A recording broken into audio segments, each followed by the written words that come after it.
tamén se consigue por a vía de aumentar os ingresos das administracións públicas. E para iso é necesario levar a cabo unha reforma fiscal como a que ten plantexado o BNG desde xa fai moito tempo. Unha reforma fiscal que contribúa a cumplir a máxima, que calquera un dos que estamos aquí estaría de acordo con ela, porque é absolutamente xusta, é de absoluta xusticia, é absolutamente razonable que en calquera momento, pero moito máis nun momento de dificultades como este, aqueles que máis poden sean os que máis contribuyan a manter o sistema do benestar e a conseguir recursos para administracións públicas. E cando estou falando daqueles que máis ten, que nadie se preocupe que non estou falando seguramente de ningún dos que estamos aquí. Estou falando daqueles que ten moito, moitísimo, que son unha minoría dentro do Estado español, pero que acumulan a maioría da riqueza.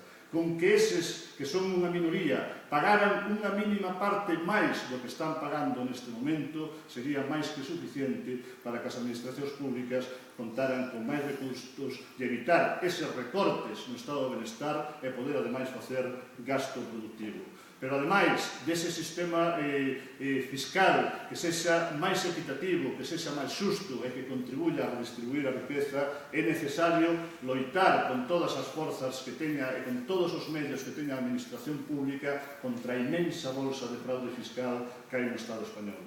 E aquí tampouco estou falando de atornillar con máis inspeccións aos pequenos e medianos empresarios, aos autónomos, aqueles que ten un bar, que ten unha mercería, que ten unha ferretería. Non se trata disso. Trátase de que aqueles que defraudan cantidades de millonarias cada ano paguen á facenda pública o que lle corresponde.